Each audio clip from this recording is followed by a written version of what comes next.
क्षेत्र में आध्यात्मिक जगत को आलोकित करने के लिए, आध्यात्मिक जीवन में सफलता प्राप्त करने के लिए ध्यान रखिए, लक्ष्य को निर्धारित करना बहुत जरूरी है।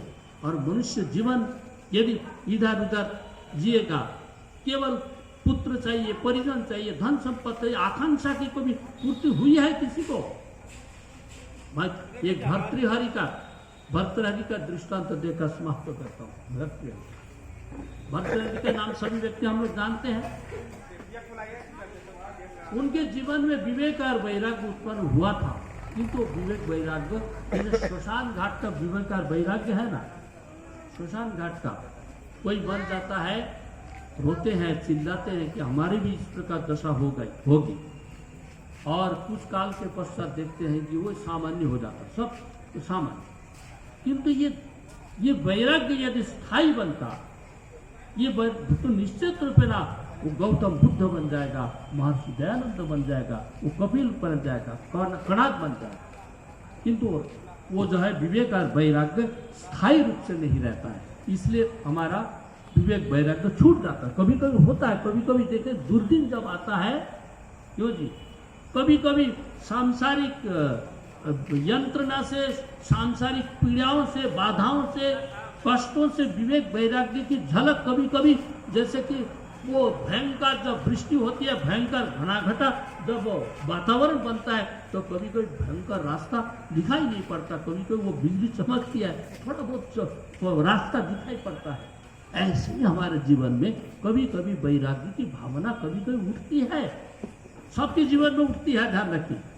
उसको स्थायी रूप से देने के लिए, स्थायी रूप देने के लिए, उसको उस पथ पर चलने के लिए, उसको दृढ़ता बनाने के लिए, साथ वो दीर्घ काल नैरंतर सत्कार आश्रित दृढ़ भूमि, उसको दृढ़ता से युक्त करने के लिए दीर्घ काल पर्यंत, दीर्घ काल, निरंतरता, निरंतरता के साथ, सत्कार, श्रद्धा पूर्वक, विद्या पूर्वक, ब्रह्मचर्य पूर्वक, तपस्या पूर्वक, ये जब आप इस पर लगे रहेंगे तो विवेक वैराग्य स्थिरता को प्राप्त करेगा, नहीं तो अस्थिरता हो जाएगा।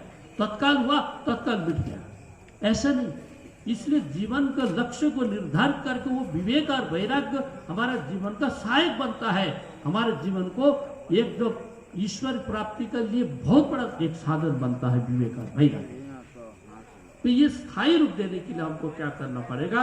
आपको यम नियम जो है ना, उस पर सीढ़ी पर पदक्षेप करके धीरे धीरे चलना पड़ेगा। चढ़ करके आपको अंतिम जो समाधि है, ध्यान, धारणा, ध्यान, समाधि, 3 अंतरंग है। वेद ध्यान रखिए, योगाभ्यास का योग के 3 अंतरंग है और 5 बहिरंग है।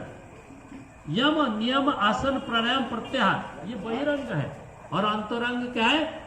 धारणा, ध्यान, समाधि। देशबंध चित्त से धारणा, किसी एक देश में, किसी एक स्थान पर, किसी एक स्थान पर, एक जैसे कि हृदय प्रदेश हुआ, कंठ, नासिकाग्र हुआ, ब्रह्मरंध्र हुआ, है ना? नहीं, ये स्थान देशबंध चित्त से धारणा। यहाँ पर हम लोग प्रायः ऋषि दयानंद ने हमारे क्या, जहाँ पर वक्ष स्थल है ना, 2 स्तन है, उसके नीचे जो गढ़ा हुआ भाग है, उस स्थान को हृदय प्रदेश माना। वहां पर ध्यान लगाने के लिए कहा है ना, वहां पर वो धारणा लगाई, धारणा लगा करके आप ध्यान करना, ध्येय चिंतन, देशबंध चित्त से धारणा, और तत्र प्रत्येक चित्तांत ध्यान। तत्र बोलो तो यत्र धारणा कृता, जहां पर हम लोगों ने धारणा की, ईश्वर को प्राप्त करने के लिए, ईश्वर का स्वरूप का चिंतन करने का स्थान निश्चित किया, वहां पर आप स्थान धारणा, ध्यान लगाई।